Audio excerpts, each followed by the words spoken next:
Madam Mayor, we are ready to get started when you are.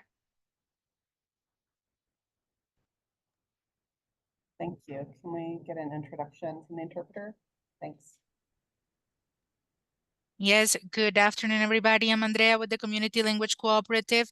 We're going to be practicing language justice today, and we're going to have simultaneous interpretation in English and in Spanish so that everybody can hear and speak in the language of their heart. Once we turn on the interpretation, if you're on Zoom, you're going to see a globe that is going to come up at the bottom of your screen. Please click that globe and select your preferred language. If you don't see the globe, go to the three little dots over where it says more and select your language. Hola a todos, soy Andrea con la Community Language Cooperative. Vamos a practicar la justicia del lenguaje el día de hoy y tendremos interpretación simultánea en inglés y en español para que podamos hablar y escuchar en el idioma de nuestro corazón o como nos sintamos más cómodos. Una vez que aprendamos la interpretación, por favor, denle clic al globo que va a aparecer en la parte inferior de su pantalla y si no lo ven, seleccionen los tres punticos donde dice más y escojan su idioma. Host, we can begin interpretation. Thank you, Andrea. All right, I'll call to order this work session of the Sheridan City Council for January 27th, 2025. Time is 6:03 p.m. And looks like we have all council members present except for Councilmember Camacho. Our first item to be discussed tonight is the housing needs assessment presentation. We have someone introducing that one.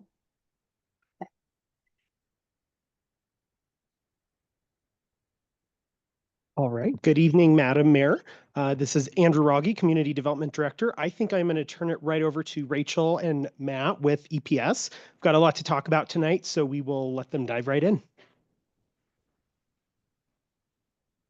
Great, thank you, and good evening. I'm Rachel Shinman with Economic and Planning Systems. I'm going to move this down with my colleague Matt Prosser. We've been working with you all here for the last couple months, putting together part one of a housing needs assessment, the first housing needs assessment for the city. And so if we go to the next slide, we just wanted to do a quick overview of what is a housing needs assessment, why are we doing it, what's included, and then what comes next. We'll also point out that as of last spring, the state now requires housing needs assessments for all communities over 1,000 people. And so this study is intended to be compliant with that requirement. Very handily, we were working with a team of consultants and DOLA at the state to put together the methodology for those needs assessments. And so we've been working on this effort while working on that, understanding what all of those requirements are. And so putting it together very intentionally to be compliant with what the state requires and also meet the needs of a housing needs assessment for Sheridan. And so what we're looking at now is what you see on the left, which is the what of it all. What are the housing needs in Sheridan? Phase 2 will be what do we do about it and how do we best go about meeting those needs? And so on the next slide, we'll just go through a little bit of what housing needs assessments can do. And so how do we use the data? We can use it to help inform policy, understand how we might plan for change.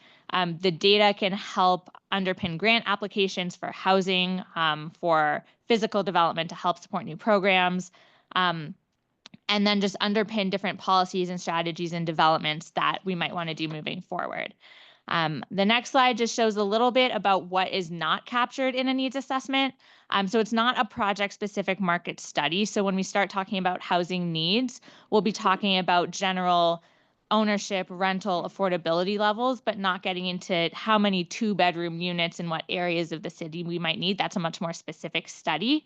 And it's not a specific forecast of there's going to be 272 3-person households over the next 10 years. We're really looking at existing conditions and how those conditions might change, and then how to plan for them and meet current and future housing needs. And so the next slide, this is just an overview of these state requirements, which is also just an overview of the structure of this analysis. So a lot of this we're going to walk through this evening.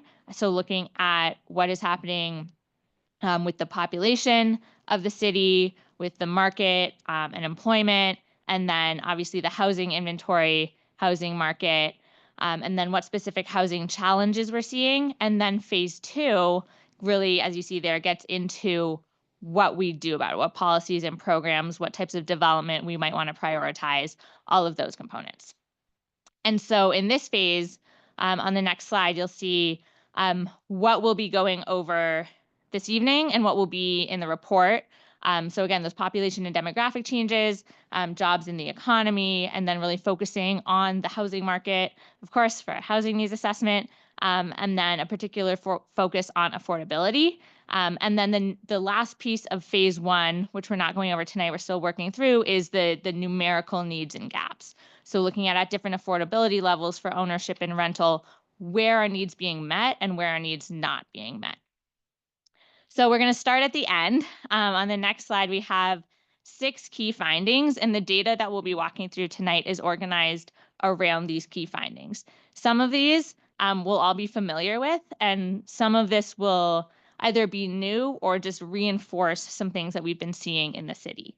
And so the first one is just that we haven't really seen a lot of growth, especially in relation to peer communities. And so as we can see on the next slide, in terms of overall percentage growth from 2015 through 2023, the city actually saw a small decline. Now, keep in mind that these numbers are estimates, and with small populations, a little bit of change can swing the numbers. And so what this generally tells us is that the city's pretty stable in population, whereas as we can see on the right side of that chart, a lot of our peer communities have seen much more significant population growth.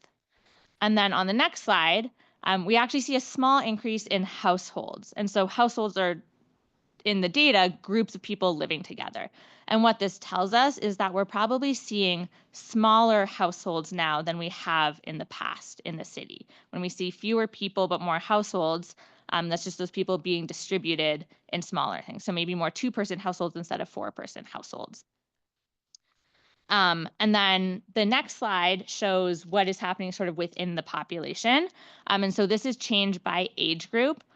So what we'll see here is not unique to Sheridan. It's not really unique to any community really in the Western world. We're seeing an aging of the population. And so we can see a significant increase in the population 60 to 75 and a decrease in 20 to 35-year-olds. And what's interesting as well is that there's been a small increase in the population under 20. So we're still seeing families, we're still seeing children in the city, in addition to this increase in the older population. So then what's been happening in housing units, and we're flying through these to really have enough time to focus at the end. So we can go back to any of these if and when there are questions. Increase in housing units has also been slow. Keep in mind, this data only goes till 2023, so we'll see some more recent things on the next slide. But what we see is a large portion of the housing units in the city are older, and we're not seeing the same levels of growth as in peer communities. And we'll see a lot of these trends come through when we start looking at the market data. It will help us understand better what we're seeing in the market. So then on the next slide, we can see that there's been a little bit of growth. Primarily what we're seeing are the Habitat Project and the bonsai apartments, which we actually had to update this table after we made it once the apartments came online. And so there has been new development, and the new development is meeting affordability needs, which is really, really important. And what we're going to start talking about is how we look at the overall housing needs, what development we've been seeing, what development we haven't been seeing, and how we want to look to balance these things moving forward. So the next key finding has to do with the residents of Sheridan. And so what we see is that household incomes in the city are lower than peer communities, but the growth has been faster. And so we're seeing more significant change in Sheridan than in peer communities. So on the next slide, we look at over time, the distribution of households by income. So dark blue is 2000, the lightest blue is 2022, and we can see this large shift in the distribution. And so in 2000 and 2010, a much larger proportion of the population was in our lower income categories. And then what we can see is that in the households earning over $100,000, we went from just under 4.5% of households in 2000 to 23% of households in 2022. Now, these are not inflation adjusted, so some of that can be explained by just inflation over time. But as we'll see, this trend of higher income households coming into the city, we see it in multiple data pieces, which helps us establish trends of what might be going on. On the next slide, we just see the difference in household income by households who own their houses and households who rent their houses. And so we can see, we always expect a difference, right? It takes more money to own a home. And so households who own their homes typically have higher incomes. What we can see is the differential in Sheridan is a lot smaller than peer communities. So as we can see in most peer communities, homeowners typically have household incomes of about double renters. In Sheridan, it's about 1.5 times. And we'll see this come through when we start to look at the market data of why that might be. Also the housing inventory, right? There's more mobile homes here, which are in the data as ownership homes, but are lower cost. And so that provides a much lower ownership or a lower cost ownership opportunity to households. So the next piece has to do again with the makeup of the community. And so what we find is that there are a fair amount of jobs in Sheridan. We can see on the next slide, a lot of jobs in construction, public administration. That's a lot of people in this room. A lot of retail jobs, especially as we've seen big new developments come in. But then what we see on the next slide is that 99% of people who work in the city live somewhere else. Now, we are within a large economic region, so this isn't atypical, but it's an interesting thing to note and keep in mind that we have this huge inflow and outflow during the day. And when we start thinking about the cost of housing locally and then what jobs are paying locally, there's a difference. And so on the next slide, we've just shown average annual wages within the city, and those top employment sectors are highlighted. And so when we think about the median household income for the city is about $50,000. The average wage for a construction job in the city is almost $81,000. And so there's a mismatch between the jobs available locally and then what local residents are earning. And again, what this is, someone can be living just across the street. Their address technically isn't in Sheridan and they're working here. So it's still, pretty local. But just understanding these dynamics helps us, frame up how we think about change moving forward. So Matt's going to walk through the next 3 key findings, and then we'll go through questions and discussion. Thanks, Rachel. It's good to be with you all. So I'm going to walk through the next findings. The first one being that, as you know, Sheridan is still a relatively affordable place to live, although we're starting to see changes and trends that are showing how prices for rent and for homes are starting to catch up with some of the peer communities. And so this chart on this slide shows the average rental rate for commercially managed apartment units. So this doesn't include like single family homes that are rented. And the average rental rate per square foot in Sheridan is just under $2 per square foot, so $1.99, which is lower than your peer or your neighboring communities. And actually the rate of growth of rents has actually been a little bit lower than what we've seen in peer communities. And so we're still relatively affordable in terms of the rental rates, but starting to catch up to the point where some of our peer communities are. On the next slide, this shows the change in average rent from census data. Well, no, this is from CoStar, sorry, within the community. And so what we saw is a pretty sizable uptick or increase in the average rental rate per unit in the city from 2015 to 2024. Almost $500 a month, 36% increase. And so pretty sizable increase as sort of housing pressures in the metro area are really starting to impact the housing stock within Sheridan. We also looked at for sale or ownership trends on the next slide in terms of prices. Oh, actually, this is vacancy first. The other thing to note is the average vacancy rate of apartments in Sheridan is relatively low, about 5%, which indicates a pretty tight market. So there's a lot of demand for the units that are in the community. And that's a lower rate than we're seeing in a lot of our peers. But some of that is the higher vacancy rates in our peer communities is due to the fact that they're building new apartments that are coming online.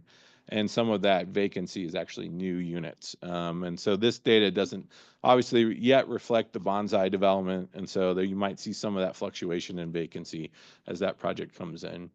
The next slide shows for sale market conditions.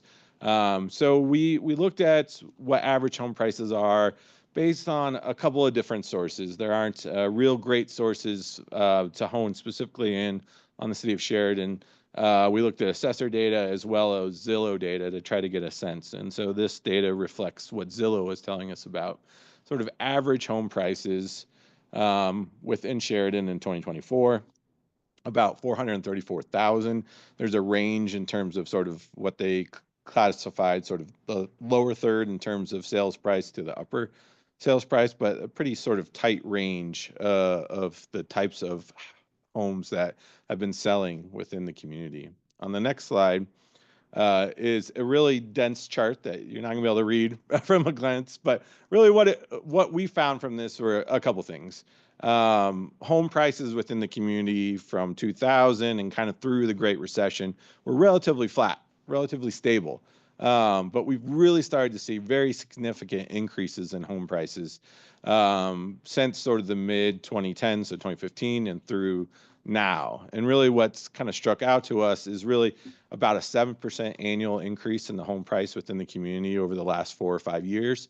And if you look at sort of those that lower tier or lower third of homes, so in terms of sales price, we're seeing the most significant increase in price there. And so sort of the least valuable homes are increasing pretty rapidly in their price.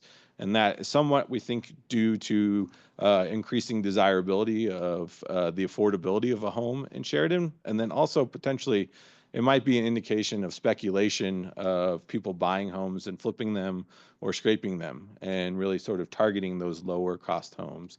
And so those rent increases and those for sale home price increases have really started to come or emerge within Sheridan, I think, over the last 4 or 5 years. And some of these really intense housing pressures have really started to emerge in the city, in our opinion, which puts you all at a sort of an interesting point to kind of decide what do we want to do next about trying to address affordable housing and housing in the community. The next slide is the next finding, which kind of gets into this issue I'm sort of teeing up. So there are a lot of residents that where we considered cost burden that are paying more of their income for rent or for their mortgage than they likely can afford. And raising prices creates potential for vulnerability for them to be displaced, not being able to afford to live within the community anymore. And so it's definitely something that we're seeing emerging and would be a focus of what we want to think about in terms of strategies going forward. So digging into some of the data points, first on the next slide, we want to give you just some simple sort of definitions of terms we use related to affordable housing.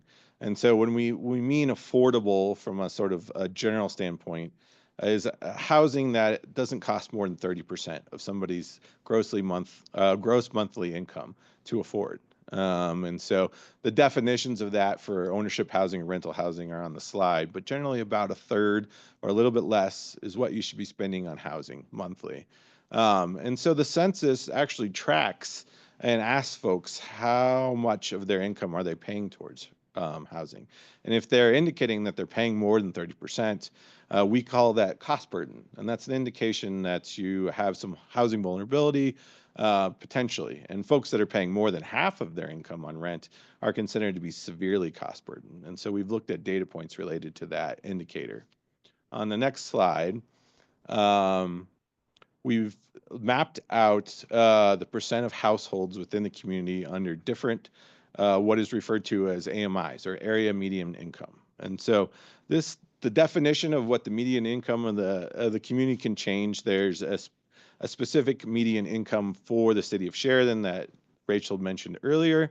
When it comes to housing programs, a lot of times the AMI is referred to sort of a more regional definition of what a median income, and that's tied to a lot of the funding and programs around affordable housing. And so the data we'll show going forward related to AMI is actually what the area median income for the entire Arapahoe County is for a 2.5 person household. So sort of an average household in Arapahoe County, which the area median income for that type of household is nearly $100,000. And so what we start to do is we break down these different households by their income levels according to this definition of area median income, or AMI. And this chart shows the percent of households in those different cohorts, whether it's less than 30%, greater than 120%, to get a sense of where the folks within the community fit in terms of this spectrum. And you likely know there is a high percentage of folks in Sheridan, or households in Sheridan, that earn less than the area median average. And that varies depending on whether renters or owners, but there is a significant skew for both renters and owners. On the next slide, we've started to map out what are sort of the affordable rent prices or home prices for those different AMI levels to give you sort of a contextual sense of what that means. So a household that earns 100% of the area median income, we estimate can pay about $2,500 a month in rent, could potentially purchase a home that costs about $390,000. And if we look at sort of lower income levels, you start to see how that decreases depending on the income level. And so this is sort of meant to help give you a relative sense. When we talk about AMI at 60%, that means a household that can afford about $1,500 a month, or potentially could buy a home that worth $221,000. But you know, there aren't really a lot of opportunities at that price point. Next slide. So what we've done is shown the number of renter occupied units reported through the census at the different AMI levels. So most of your rental stock is sort of affordable to folks that earn between 30 and 80% of AMI. On the next slide, we compared that to the households by income within the community. And what we're seeing is there's a large portion of your community of households that earn less than 30% of AMI. They don't earn a lot of money, and whether they're retired or they're on fixed incomes. So there's a lot of folks that really can't pay a lot. And as a result, a lot of them are probably renting spaces that are a little beyond their means, as most of our sort of rental stock is in that 30 to 80% of AMI. That's not atypical. Most communities see this mismatch here. It's kind of stark in Sheridan, though, so it's something to be aware of. That there is a greater portion of these folks that earn a pretty low income. On the next slide, you'll start to see what that reflects in terms of cost burden. This chart shows the percent of households that are considered to be cost burden that are renters within Sheridan, and nearly 2/3 are cost burden. And that's a really high number compared to some of your peers. On the next slide, you'll see that most of the peers do have issues with this cost burden for renters, but it's not quite as high. And so that's something to be cognizant of. And obviously, I think something you are already working towards in terms of some of your recent projects that have been approved in the community. Next slide shows that same sort of series of charts related to homeowners. And so this shows the number of homeowner households by AMI. Again, a little more of households that are in those higher income categories, but still a pretty significant portion that are in the lower income, which is unique to homeowners, which, as Rachel mentioned, is somewhat due to sort of the mix of products, including the mobile homes that are within the community that show up as ownership options in our data here, but are not sort of necessarily a traditional home ownership product. Next slide. This slide shows sort of affordable home prices at different AMI levels and how that's sort of shifted over the last 15 years. You know, in 2010, somebody could earn about $40,000 to $50,000 here and be able to purchase a home within the community. That necessary income to purchase a home now, based on the median home prices in the community, is over 100,000. And so it's really becoming more difficult for folks to own here. Is sort of the takeaway there. Next slide. And we see that sort of same reflection in cost burden for home ownership units. That's really grown over the last 10 to 15 years. Traditionally, it's been more the folks that have a mortgage that have issues with cost burden, but we're also seeing folks that don't have a mortgage having a harder time affording to live here, whether that's increases in property taxes or just the cost of maintaining their home, creating more burdens. And so that's something we really want to talk about with you all, is sort of how do we support the existing residents as they're starting to feel some of these pressures from the housing market going forward. Next slide. Next finding is housing needs include both market rate and affordable housing strategies. That's something we want to get into, is sort of what you all see the housing needs being based on the data, and how we can tailor our strategy going forward to address what you as community leaders feel are the priorities, and helping us to provide some direction in terms of the amount or the types of products you all should be prioritizing. So the next slide shows some housing characteristics that really kind of drive home some of these points, and sort of this recognition that there's likely needs both on the affordable side or lower income side in the community, as well as perhaps some opportunity to meet some needs on sort of the market rate side of housing. This chart shows the distribution of units by type. That's be units and structure, but really what's most notable here is the percentage of mobile homes and RVs that are within the community, and how that's really unique to Sheridan compared to some of our peers. The next slide shows housing tenure rates, and looking at what percentage are homeowners versus renters. And really the interesting thing we saw in Sheridan is really an uptick in home ownership percentage compared to some of our peers. One thing we sort of started to find in the data, and we think is sort of our assumption, is that coming out of the Great Recession, there was a fair amount of folks that perhaps lost their home or were foreclosed on within Sheridan.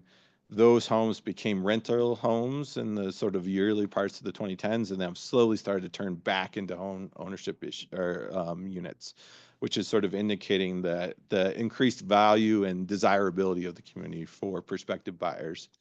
Next slide looks at ownership characteristics based on the percent that have a mortgage or don't have a mortgage, and we're seeing a growth in folks that have a mortgage, which is an indicator of new buyers and less sort of long-standing homeowners in terms of the makeup of folks in the community. Next slide shows household size. So Sheridan having a higher average household size for both rental and ownership units compared to your peer communities, so slightly bigger. And the next slide, we start to get at how that what we're seeing in terms of the size of the unit, its square feet versus how many people are living in it. And what we're seeing is there are more folks in Sheridan, more households that are larger households, I should say, in Sheridan, living in smaller units. And so that's something we're seeing both on the rental side and the ownership side. And so we got more people living in the units that we have. And obviously that's an indication somewhat of sort of the incomes of the folks that are living in the community, and not unexpected. Next slide is another sort of data point that gets at that sort of average size of unit versus the number of people living there. And I think we're almost done with the data on the next slide. Yes. All right, so that was a ton of data we just threw at you. We wanted to give you a sense of our overall, all the analysis that was gone into this, give you some of those key finding points that we had. So that first slide that Rachel shared that we try to reiterate, so we can get a sense of what all these many data points are telling us. Those are the 5 or 6 things that they're telling us. And what our next step is, after we have some input from you all, is start to define what are the housing needs and gaps in the community. And we think about this in 2 ways. First is catch up. This is the number of housing units that we need by different AMI levels to catch up to the needs that are currently in the community. And then we also have another category of keep up. So we look at what's the forecasted growth for the community, and what do we need to do in terms of adding housing to make sure we're keeping up with the need driven by the growth of the community. And so we'll categorize needs based on those catch-ups and keep up. And really what we'll do is we'll break those down by different income levels and different tenure types, so renter and owner, to get a sense of what are the types of housing units we need to address existing needs and future needs in the community. But Sheridan is a unique place. It's a small town or a small city in a big metro area. And so your housing needs are defined in different ways than, say, the city of Denver is, or larger communities like Lakewood or something that is next to you. It's kind of dependent somewhat on the existing, or not somewhat, a lot on the existing residents are here, but also what you all envision in terms of your community. And so what we want to spend whatever time we have left with you is discussing some of these questions on this slide here, and really wanting to hear from you, obviously, any questions you have on the data, and we're happy to go back and go through any of that you want. But we'd like to hear from you sort of your thoughts on these different questions. How should the city of Sheridan balance needs for existing residents? A lot of our data points to the need for programs and investments to help support existing residents, address some of those impacts of raising rental and home prices, and how do we keep them stable in their homes. So we'll definitely be wanting to talk about strategies related to stabilization of housing, and how do we make sure we're supporting existing residents. But the market, or the data, is also telling us there's likely growing demand for market rate development in Sheridan. And so what role does market rate development play in the community, and what types of housing are you wanting to potentially prioritize or see in your community, in addition to supporting existing residents? Some of that is related to how many folks, or what's your sense of how many folks that work here should have an opportunity potentially to live in Sheridan? I mean, obviously we're not going to be able to house everybody that works in Sheridan, but there's a pretty small percentage that actually live and work here. Do we want to try to increase that? That's something I want to hear from you all. And if so, we can start to think about what the housing needs are in terms of the workforce. And then, once we sort of get to those, starting to think about what do you think are some priorities in terms of the focus of housing strategies within the community. And we can use your input to go back and really kind of refine and tailor the housing needs that we're going to estimate to what you like to see in the community going forward. So I will pause now, and we'll take any questions on the data or any responses to some of these discussion questions that you may all have. I'm going to get some water. Thank you very much for the presentation. I can't really see the dais, so if folks on the dais have questions, please just go ahead and raise your hand or jump in there. Go ahead, Jay.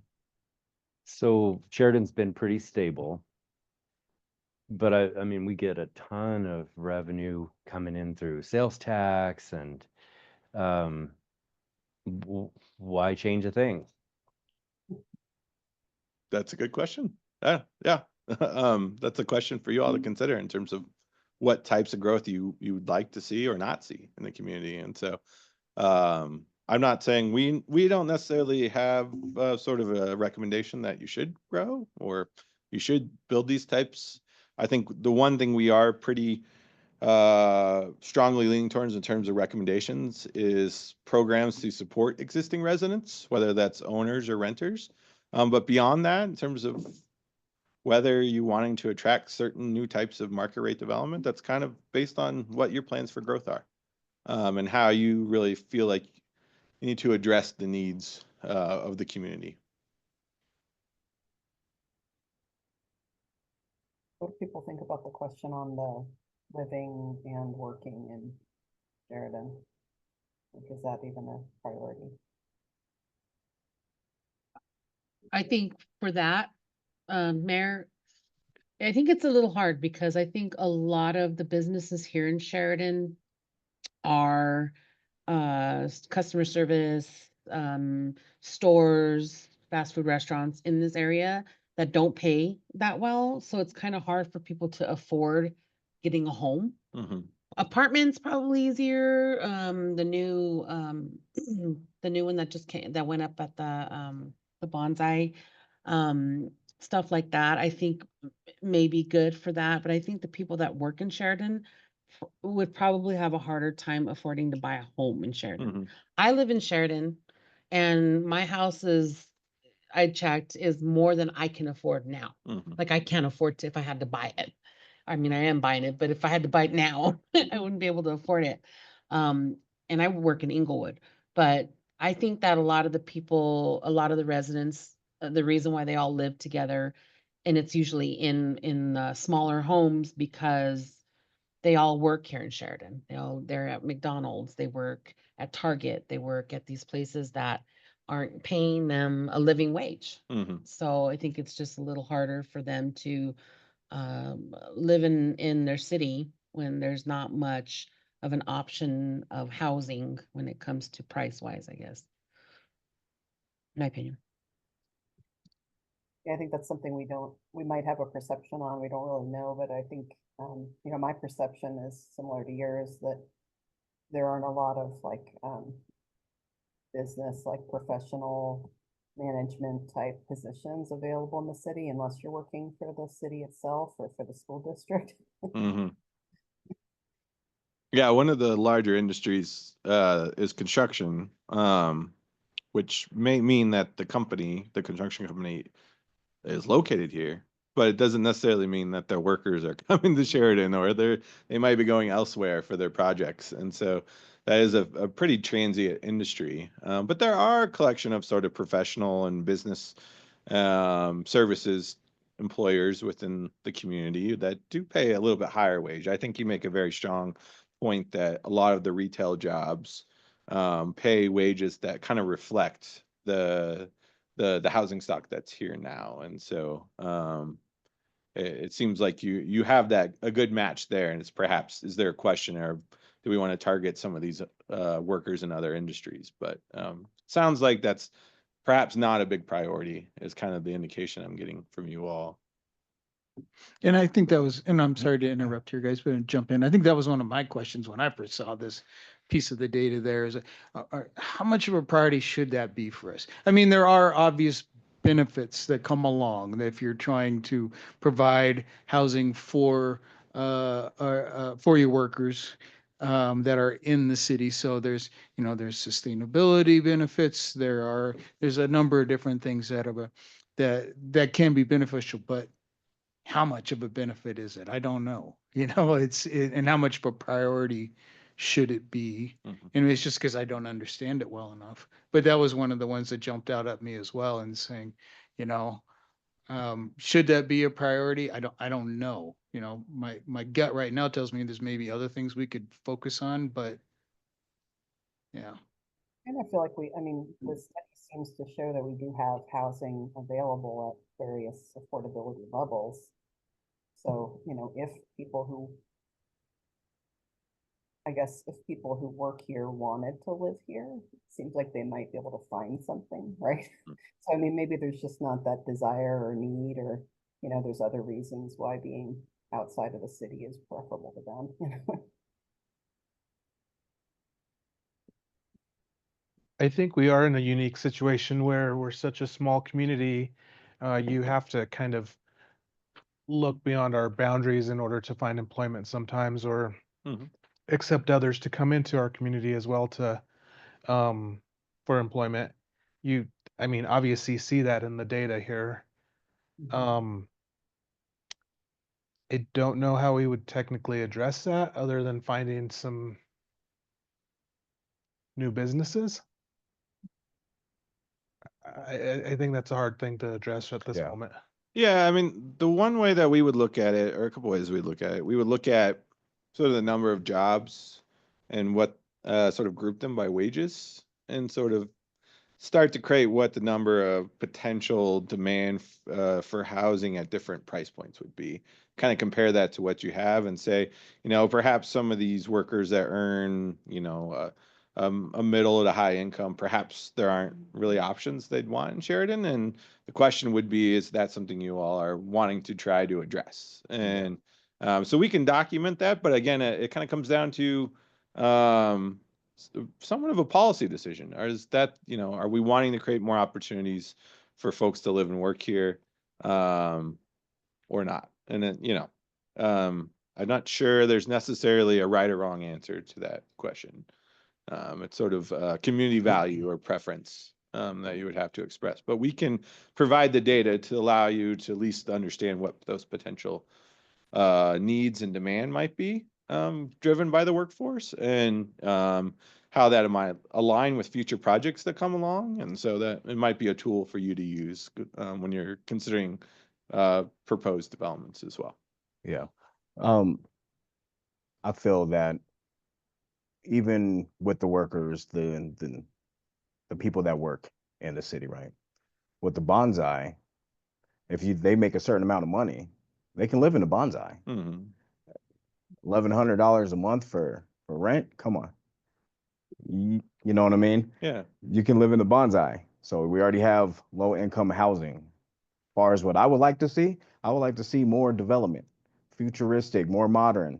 I would like to see things that overlook the golf course, the Platte River, bring new development in to make people want to come and live in Sheridan. You said Sheridan is an old community, 60, 65, 75-year-olds. They're all probably living off of retirement and Social Security. You want to bring in the younger guys? Let's bring in some better looking buildings. Sheridan's old. We don't have any brand new, good looking houses and high rise, and we don't have any of that. And that's probably where we need to start leaning more towards. Okay. Not just always affordable housing, this lot, affordable housing, this lot, affordable housing. Yeah. I get that.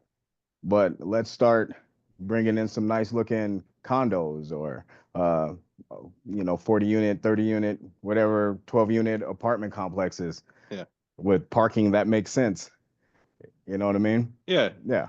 Yeah, I mean that's definitely a component of what you can define your housing needs of. We need some newer product that might attract more families, and provide a different product point. I think to your point, you all have done a pretty good job of attracting and improving some recent affordable developments, both on the ownership and the rental side. And so you are definitely addressing needs. And so something to definitely give you kudos for, and realizing that you may want to look at some other opportunities going forward. So that's good direction. Thanks. I'm curious to see what bonsai does to our numbers in the next 3 or 4 years. Yeah. We can talk about sort of how tracking might change with such a tracking of needs and issues with such a large influx of units. That's a really sizable development for you all. And so that's something we can think about in terms of setting you up going forward. Other thoughts on needs, or how you want to look at needs, or any questions about next steps for us? And I'd just like it's 2 cents right here too, is also to just remind the council that what we're doing in this phase of the housing assessment, we're really kind of looking in there and trying to learn our community. This is what our community looks like, right? And and just so that as we were talking about, as projects come along, then you can understand, okay, maybe this fits into this area that we identified as a need, or that area that's identified a need, or we can, potentially look at things that we proactively go out and look at. And that's kind of when we start to get to those points where we're actively taking what are those next steps. That kind of goes into phase 2, which will be the action plan and such. But we're in the phase right now of just kind of learning and making sure that we really, really understand what does Sheridan look like right now? What is our housing market look like? What are the needs that are out there? Make sure we really have a good feel for that before we just decide, okay, here's where we're going to go. Because and it'll be several things, right? It's not going to be one thing. Oh, here's what we need to do. This one thing. It's going to be several things that we're going to have to do. Policy side of things, all kinds of things along those lines. So, we're just getting started on this piece right here. So I think it's good and keep those juices flowing and keep the thoughts going on that. But I can see us evolving in in how we look at this over, several months to a year on this is what this is going to take. I'm sorry to jump in there. No, no, great. That was awesome. Yeah. I'm curious about like who's in that 30% or less AMI group and why. Yeah. I'm wondering, is that something that might come out of the permanent supportive housing study that we're gonna do, Devin? Do you think that would come out of that? Could you say it again, Mayor? I'm sorry. Yeah, who's in that 30% or less AMI group and why is my Oh, curious about, yeah, and great question, Mayor. I don't know exactly the answer to that, but I think that a portion of that would be addressed in that through part of that process of looking at that permanent supportive housing and what the need for that is. Identifying what does that look like? Are those going to be residents? Are those people here? Are they here? If they are, how many of them? What's that? How many units are we looking at? That kind of stuff like that. That'll be part of that discussion as well. We can dig in a little bit more to see if we can find some more data points to kind of indicate perhaps what the mix of that is. I don't know, Rachel, if you have any thoughts. Yeah, I mean, a little bit of it is recognizing that because we're benchmarking to the Arapahoe County median of $100,000. So that's, $35,000 a year. So if you're working a minimum wage job, you're kind of in that category. If you're just working, 40 hours a week, obviously a lot of people working minimum wage jobs are working more than that to earn enough to afford housing or have multiple earners in the household. But one person working 40 hours at, even $18 an hour is still, I don't remember. It was like $37,000 a year or something. So there's that. And then there's folks on fixed incomes, whether someone's getting Social Security or disability or any of those programs. So yeah, we can do a little bit just to put some numbers in context to what does, $35,000, $40,000 a year look like on the ground and who could those residents be. Right. And I think those are the people we have to watch out for. Those are the vulnerable residents who could be displaced if we go too far toward market rate housing and don't keep up on affordable housing. And that's where this data and these numbers will really help moving into phase 2. Not to put the cart ahead of the horse, but thinking about the balance of development and strategies and policies and programs. There's likely to be a pretty good balance between new development and, like Matt talked about, stabilizing current residents and ensuring that people can stay in their homes. And, especially when you're paying, when 2/3 of renters are already cost burdened, if rent goes up $100 a month, that can push someone over the edge. And so, understanding, we're limited to the data that we have, but understanding, the magnitude of needs and vulnerabilities within different groups and at different thresholds will just help start to lay the groundwork for some of those conversations around what might some of the strategies be. So our goal right now is to understand what the needs are, where the needs are, who those residents are in those different categories of need to start then informing the next part of the conversation, which is how do we address those needs and what is that balance and how do we find the different set of tools to meet multiple needs.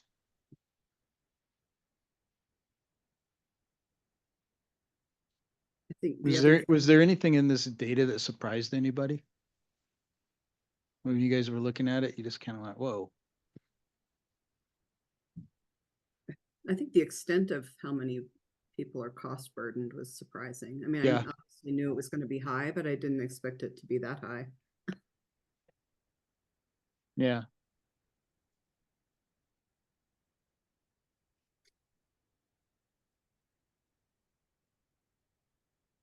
I was going to mention, another thought that we should probably keep in mind is if we look at the overall welfare of the community, the fact that it would be best for our community if we don't continually lose families. I mean, I think we need to make sure we keep families in our community, both for having a good, healthy community and being able to have a good school district.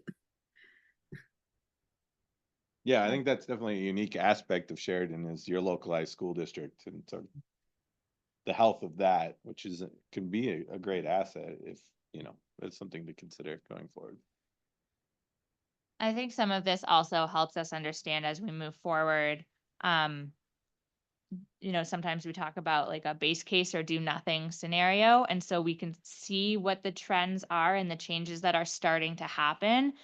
And we can start to see, absent any new programs or strategies or policies, we're likely to see this market pressure continue to increase, right? As prices have been increasing, but within the metro area, we're still one of the lowest cost communities, particularly for homeownership. If someone's looking in the metro area to buy a house and they only have, $400,000, which is still a lot of money, but that doesn't get you much in a lot of communities nowadays. And so a lot of people are starting to focus their attention to where they can afford that. And that then starts pressuring other folks out. And so starting to understand just the regional nature of the market and of those pressures will really help us be able to better understand what some of the outcomes might be locally, and then start thinking about the policies. Like, we're in a really good position right now to be proactive. Obviously, as we saw in some of the home sale data, like the changes have been happening and they've been happening pretty quickly. But a lot of communities start this conversation too late, and then have to be really reactive. And so there's a lot of opportunity here, even though, conditions are changing. It's still a really good time to be having this conversation. Yeah. Anybody else have any other comments or questions? We're getting close on time. No? I want to thank you both for being here and sharing all that information with us. That was really helpful, and definitely things to keep thinking about till we get to that next phase. Great, thank you. Yeah, thank you guys. Thank you. Okay, I think we have a little bit of time for agenda items. City Manager. Thank you, Mayor. I'll go over these very quickly. What you have in your packet for tonight. We have one ordinance and two resolutions this evening. You have one ordinance on first reading, and this is actually going through and repealing in our code all sections that have to do with the prosecution of domestic violence cases. So we've had this discussion. If you remember, we talked about it when we were doing the judge recruitment and some other things like that. So with recent, and I say recent, over the past few years, changes to domestic violence law and how that is enforced, the different liabilities and everything and out there, the vast majority of municipalities, especially smaller municipalities, are not prosecuting DVs in their municipal courts anymore because we're just not set up to do it. We don't have the staffing. We don't have the or we're just not equipped, and it's not staffed, don't have the bandwidth to do what we need to do with, especially with all the necessary reporting that has to go on, the communications that has to happen. And it's turned into like a 24/7 process, and it's very, very difficult, especially for smaller municipalities, to be able to process those cases the way they need to be. So we are writing those cases into district court, which is prepared and has the personnel and the expertise to handle those domestic violences. So at the recommendation of our city attorneys and our new judge, is that we need to take these, since we're not going to be enforcing these and writing these into our court, we should just take these out of our code, and that's what this ordinance does this evening. Chief, is there anything that you wanted to add to that? No, I think you pretty much covered it. It's just that we've been doing this already for the last 2 or 3 years. We've been sending our cases to Arapahoe County instead of here. And a lot of that is just because of the VRA crimes, the Victim Rights Act. We don't always cover everything that we need to in there, and we don't want to violate any of those rights. So That was one of the reasons we made that move a few years back. And now it's more like we're just finalizing taking it out so that, we don't even think about doing that. It's just, that's where they're going. Yep. So that's that ordinance. That's on first reading tonight. You have a resolution that gives an approval to the Tri-Cities Homelessness Plan of Action. This is kind of the Action Plan 2.0 that we reviewed and met with the other Tri-Cities councils in December, I think it was, early December. We had the work session with Inglewood and Littleton, as well as the county, to review the new and updated action plan. This resolution just says, yes, we accept this and adopt it as a action plan as a member of the Tri-Cities as well. So, and there's been no changes from what you saw and what we discussed as part of that work session. And then finally, you have an agreement between I'm sorry, it was a design services agreement for the Mary Carter Greenway Trail project that we've been working on a long time. Andrew, did you have anything in particular that you wanted to make council aware of for that particular resolution? Okay, and so this is the one we've been talking about. We've been talking about this for a while, and this is to do the design work for the widening of that. It's under the, I'm blanking, under the bridge. 285 bridge right there. So this will be great. This is a project that we've been looking forward to doing for a while, and this will get us towards getting those design services moving forward. That's it for your agenda this evening. Mayor, we have 5 minutes, and I don't have much of a manager's report. I can probably get through it real quick if you'd like. Sure, sounds good. Okay. Let me pull it up really quick. Sorry.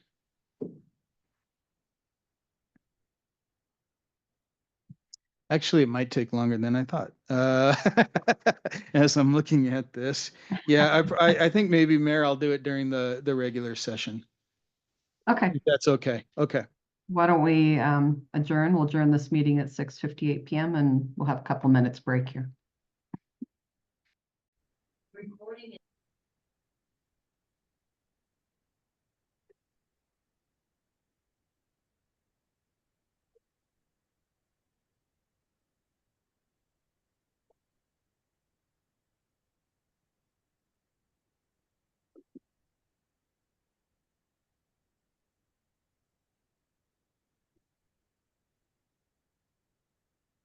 Sorry, everybody. I'm trying to get my screens organized so I can see what's going on.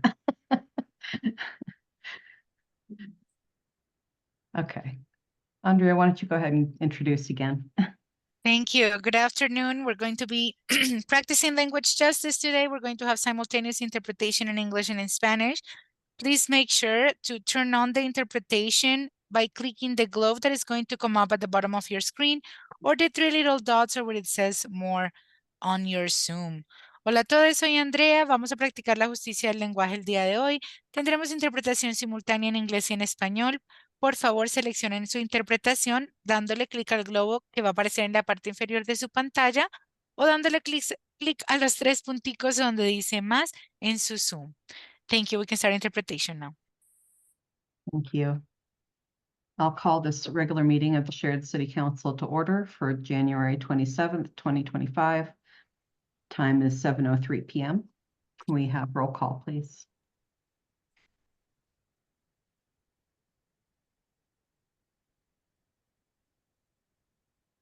Thank you. We have all council members present except for Councilmember Camacho. Can I get a motion to excuse Councilmember Camacho's absence? I make a motion. I'll second that. I've got a motion from Councilmember Kelly, and I'm not sure who the second was. Anybody catch it? It was Jay and Desiree.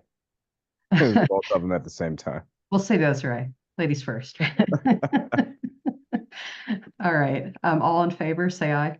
Aye. Aye. Opposed? That motion is approved. So we'll move on to the invocation, followed by the Pledge of Allegiance.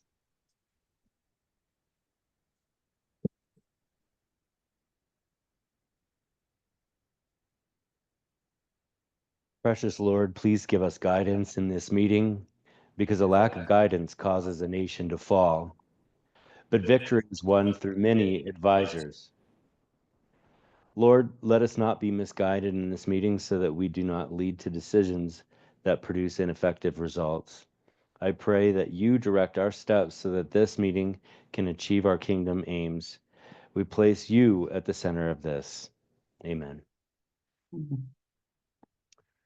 I pledge Allegiance to the flag of the United States of America and to the republic for which it stands, one nation, under God, indivisible, with liberty and justice for all.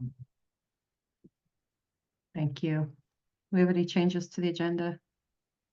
No changes to the agenda, Madam Mayor. Thank you. All right, first up, we have receive and file the financial reports. I have a motion from Councilmember Stang and a second from Councilmember Moreno. Any discussion or questions on the financial reports? I don't see any. Let's go ahead and vote. That motion is approved unanimously. Next, we have staff reports. City Clerk. Thank you, Madam Mayor. I do not have a report this evening. Thank you. City Attorney, do you have anything? Good evening, Mayor. Nothing to report today. Thank you. City Manager. Thank you, Mayor. I do have a few things I want to go over with the council. First, did everybody get the opportunity to see the memo from Mary Lynn McSalka in our attorney's offices? Okay, if you didn't, so I'll be just very, very quickly. But Mary Lynn has accepted a in-house attorney position with the city of Lafayette, starting, I think it's early April 1. And so they're going, and Bill's going to be retiring later this year. So they're going to be winding down their office and closing their firm. What that means is that we'll need to secure new legal services for the city. And there will be a process involving that. I'm looking at doing an RFP for this process, and I hope to have that ready to go this week and out the door. We had a discussion with Mary Lynn, and also she sent me a separate memo kind of talking about some options along this line and what we can do. It is going to be, that'll be a pretty tight time frame. So we're talking about 60-ish days right now to get that done. And I do want to have council be involved, at least in the final aspect of it, in the interview process with a final firm on that. I guess I'm kind of looking for nods if you guys would be comfortable with me running the RFP process to the point where we get to the very, very final piece of it right there. In order to do it quickly, that's what we'll have to do. The other option that we have is that we could look at an interim, a contract for interim legal services from another firm out there, which is possible to do. I think we're going to ultimately have to get to an RFP one way or another. But that we could potentially look at doing an interim. I think if we start to run out of time, if we don't get enough interest or things, happen along those lines, we find that we want to take more time, potentially we could have a hard time deciding between 2 or 3 finalists and want to take a little bit more time as that. And then we could look at doing an interim type of an appointment. But I just wanted to kind of judge your guys' comfort level with me kind of moving forward now, getting the RFP process starting, getting it out there so that we can potentially have interviews with the council in early March. That's very, very quick. But I think we're going to have some interest from a handful of good firms. This would be my priority, getting this moving forward as soon as we can. And then we do have a fallback of maybe doing an interim.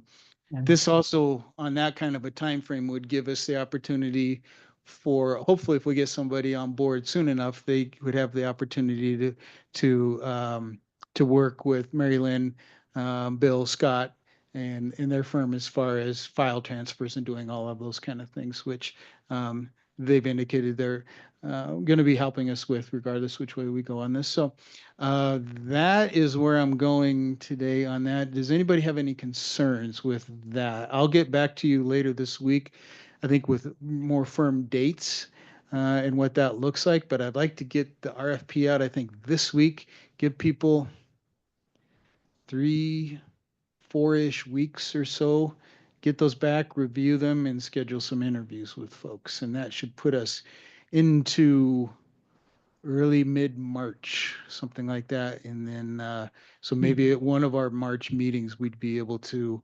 approve a new contract, potentially.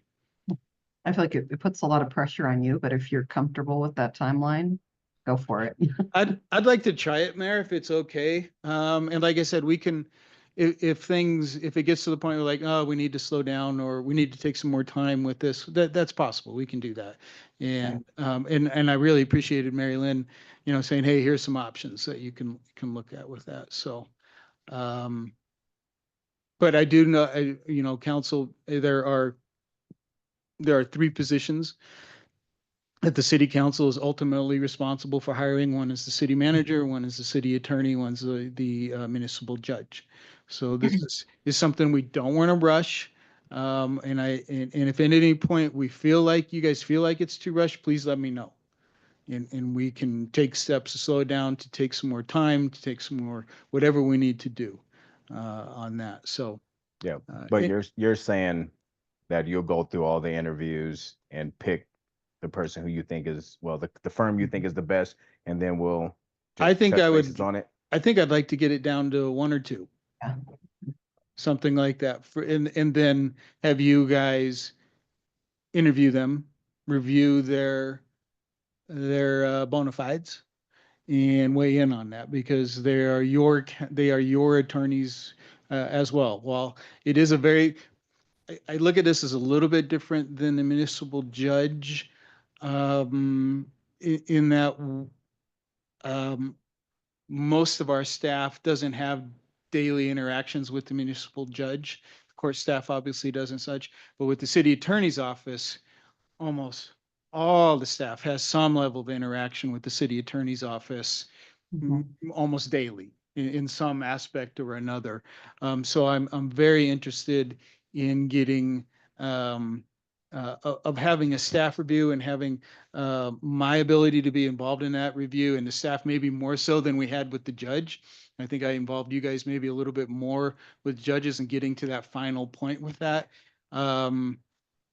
This for a number of reasons, just because of the amount of work that we do as a staff with the city attorneys in the time frame involved. I just want to make sure you guys are comfortable. I'd probably keep it kind of close with staff, getting a quick process and getting down to just 1 or 2 finalists for you guys to then look at. So you wouldn't be quite as involved maybe in the selection process as it was with the municipal judge. Still keep you informed of everything that happened and everything along the way.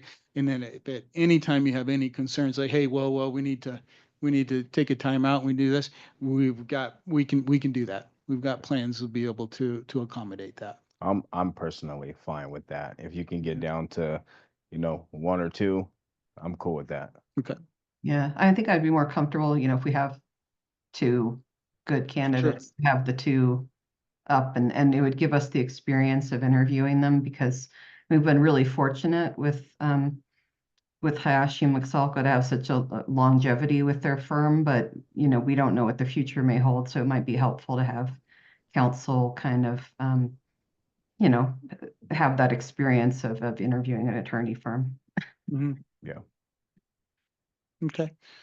All right, I'll get going on that. I'll keep you guys in the loop on everything that's going on that. And like I said, later this week, I'll probably send out via email. I'll give you a little bit firmer schedule, so some dates that we can work from. Okay, thank you for that. Let's see. A reminder that we've got the South Metro Regional Waste Summit coming up on either this Wednesday or this Thursday night, if you were able to sign up for one or the other. This is at Littleton City Hall. It's going to have a lot of our regional elected officials as well as staff. And our sustainability coordinator, Mel, told me that Sheridan is going to be the star of the show as far as our record and what we've been able to accomplish with waste diversion and our contract with Republic and such. So it'll be nice to be be the ones that people point to say, hey, here's an example of a good way to do that. So I'm looking forward to that. That'll be fun.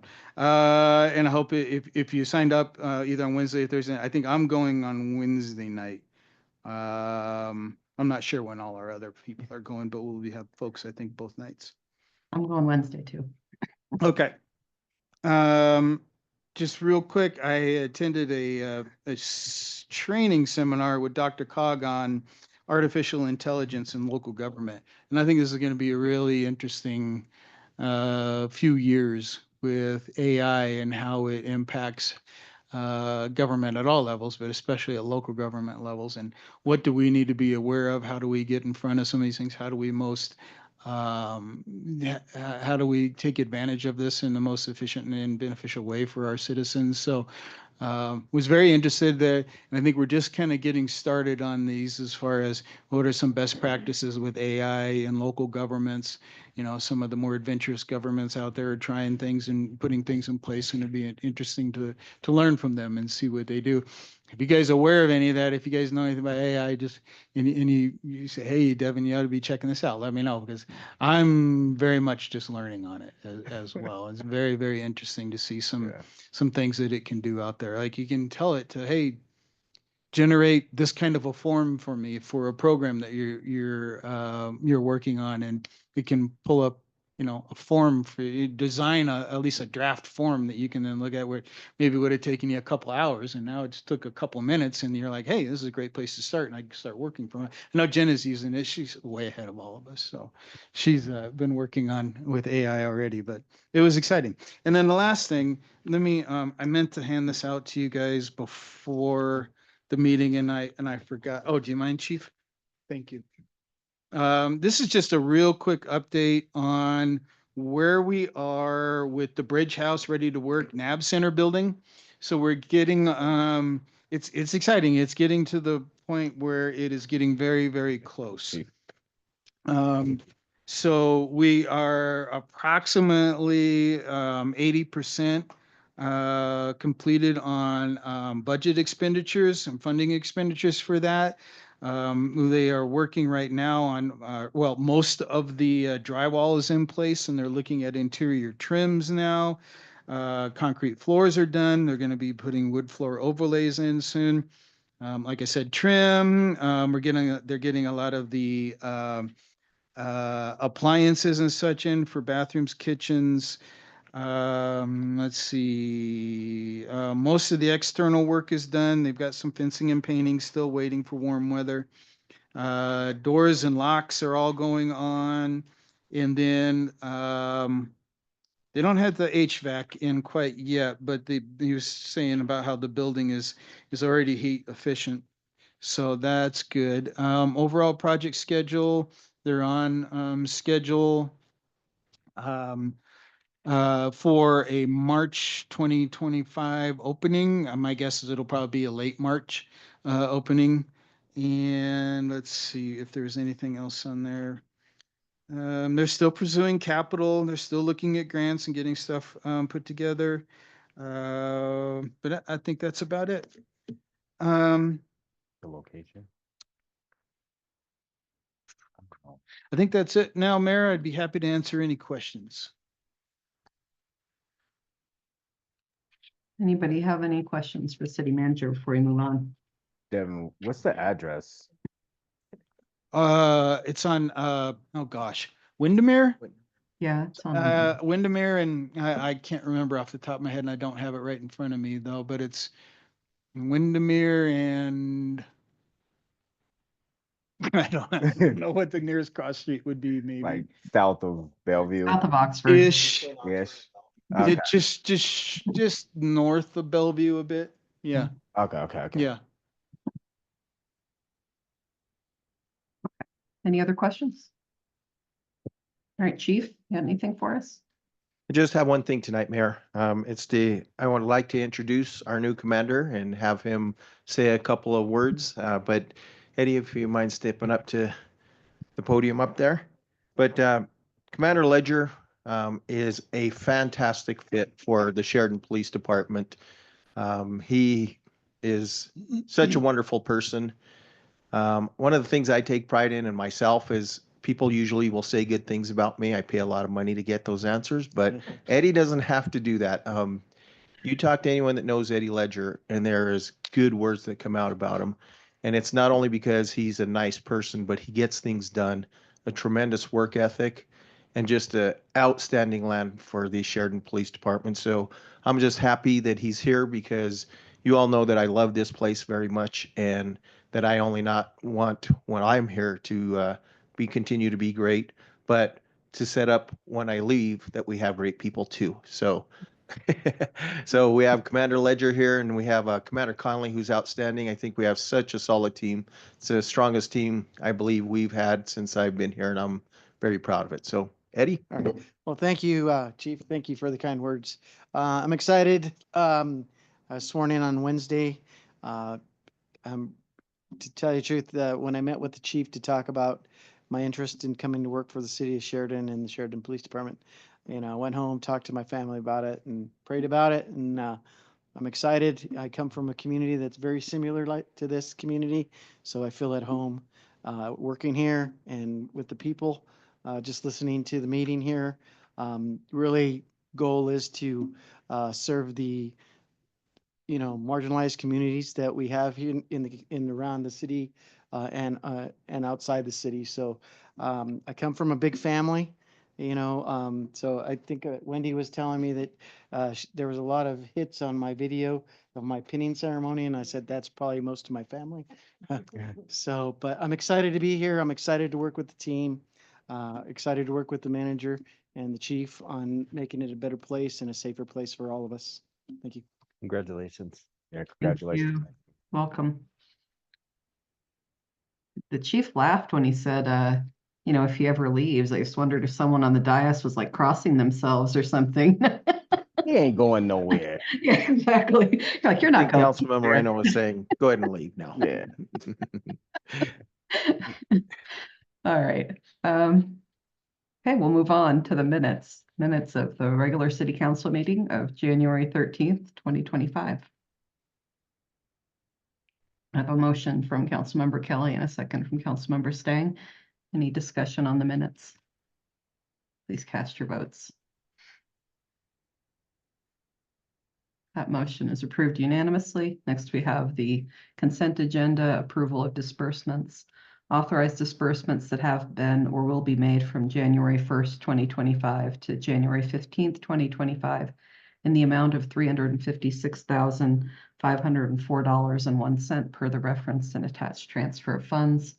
I have a motion from Councilmember Moreno and a second from Councilmember Kelly. Any questions on the disbursements? Please cast your votes. That motion is approved unanimously. Next, we have ordinances. Ordinance on first reading. Ordinance 1 of 2025. An ordinance of the City Council of the City of Sheridan, Colorado, repealing in its entirety Section 50-16 Domestic Violence of the Sheridan Municipal Code. There's a motion from Councilmember Moreno and a second from Councilmember Kelly. Any discussion or questions on ordinance 1? I've just got a couple of questions. The Sheridan residents that are in Denver County, will they go to Denver, or will all domestic violence cases be referred to Arapahoe County? So if they're in Denver County, they will go to Denver County. So Sheridan County, Arapahoe County, if they're in the city of Sheridan, they will go to Arapahoe County.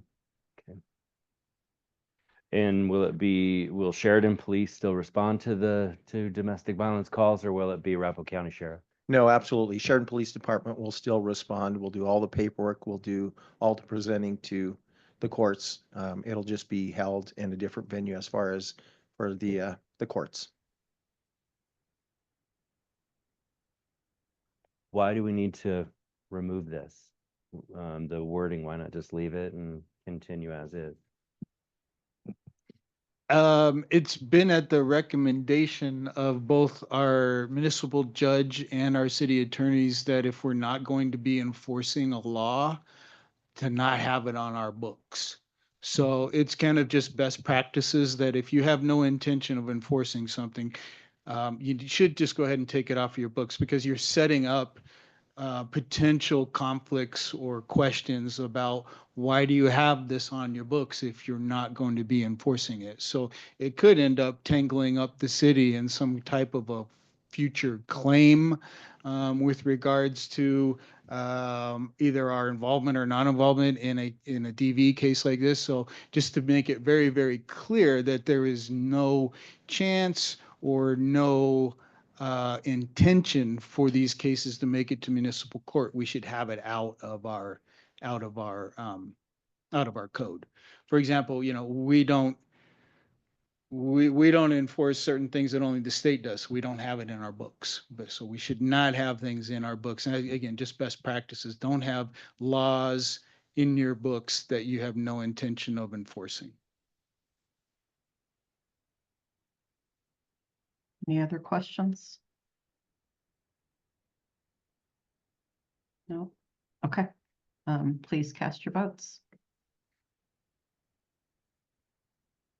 That motion is approved unanimously. Next, we have resolutions. Resolution 3 of 2025, a resolution of the City Council of the City of Sheridan, Colorado, approving the Tri-Cities Homelessness Plan of Action.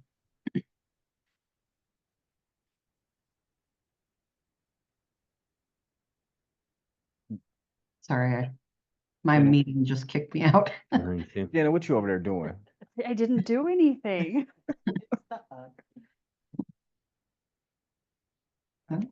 Okay, there you go. Thought it was just me.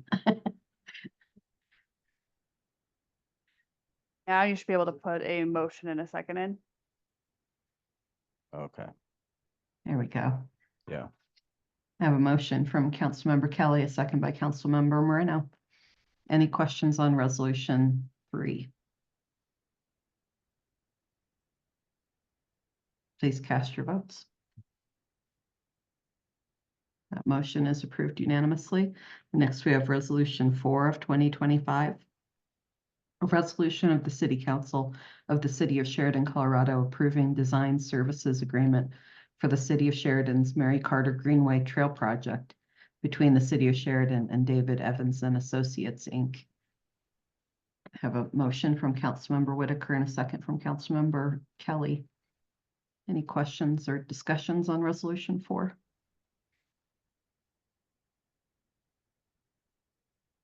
Please cast your votes. That motion is approved unanimously. Next, we have Mayor's Choice. Just want to say thank you for putting up with me being at home, and hopefully you appreciate me not spreading my germs to you. That's the only thing. Council members, do you have anything you want to share tonight?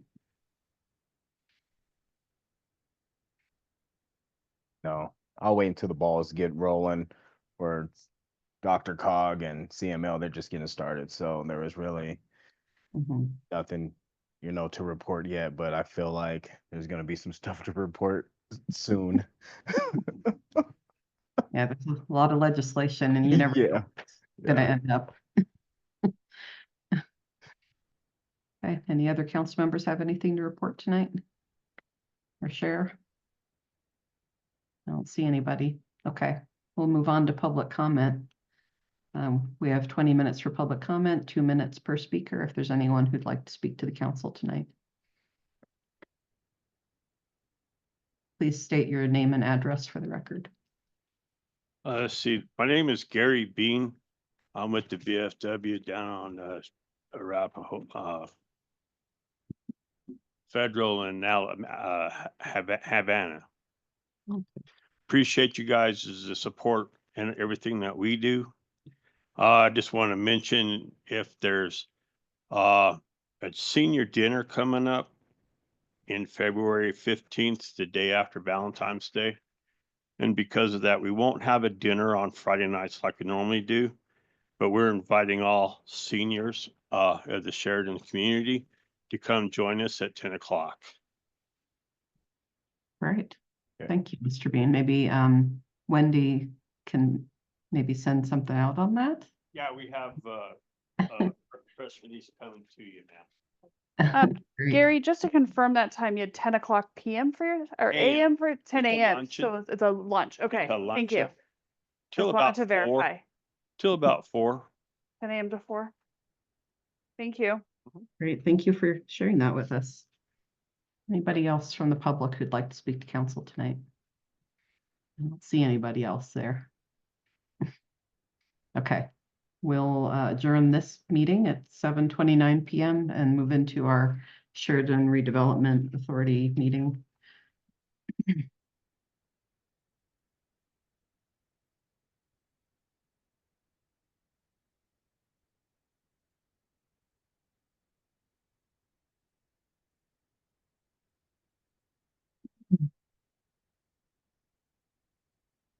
Thank you. Sure. Good to see you. Sorry. Yeah, I seen you guys. Yeah, nice seeing you. How you doing? Right. Yeah, you can come too. Thanks. Thanks very much. Gee. How you doing?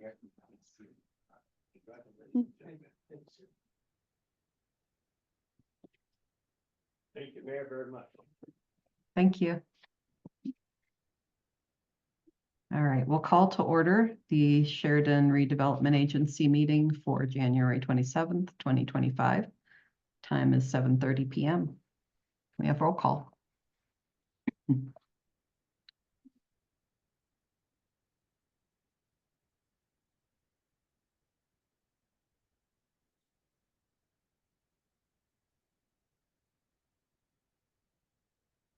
All right, we have all board members present except for Board Member Camacho. First item is the approval of minutes of the SRA regular meeting of October 28th, 2024. I have a motion from Board Member Moreno and a second by Board Member Kelly. Any discussion on the minutes? Please cast your votes.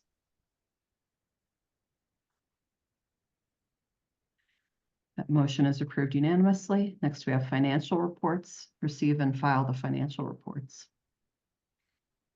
I have a motion from Board Member Stang and a second from Board Member Moreno.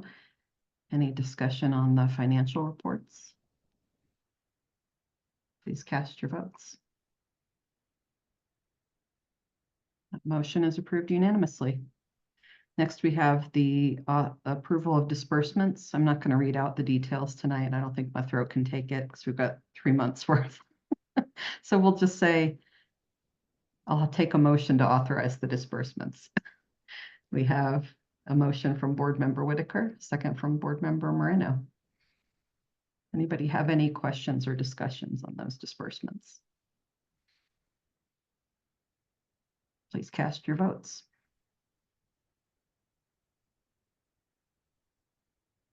Motion is approved unanimously.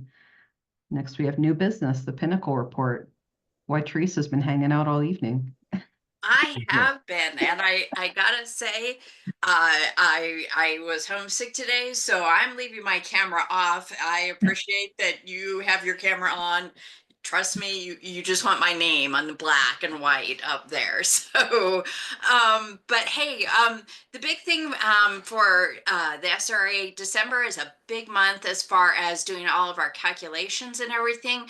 So I am going to start with our pledge revenues. That's year to date. That's a full year, and we were 6.29% higher. So we just continue to be really strong, which leads into number 4. So we did make our annual A bond payments that are on December 1st. And then we also do our calculation, which that includes the city public improvement fee, that it did end up higher than what was expected.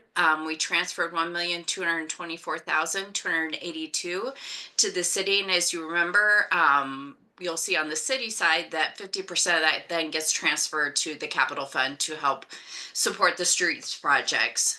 So then we also did the calculation for our B bond payment, which was also higher than what we had budgeted. It was $5,715,000.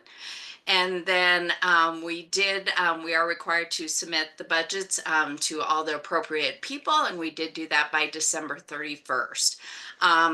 It does state on here that we will finalize and submit to the state by January 31st. When I wrote this, that wasn't done. It is now done. So everything has been submitted to the state for the budget. So wrapping up all those year-end deadlines so that in February we can start with audit, because we wouldn't know what to do with ourselves. So anyway, I am very happy to answer any questions that you have. Thanks, Teresa. More good news. I like the charts. They're looking good. Yes, I'll have to come up with a new color for 2025. Are you going to drop a year off? Is it going to get too crammed in there? Or are you going to try to? Yeah, we usually only just have 4 years. So we'll drop the pink off and come up with something. I don't know. I'm feeling like purple or something. Something bright. Sounds good. Hey, anybody have any questions for Teresa? Nothing? Okay. Then we'll adjourn for tonight at 7:35 p.m. Thank you all for being here tonight. I appreciate it. Talk to you later.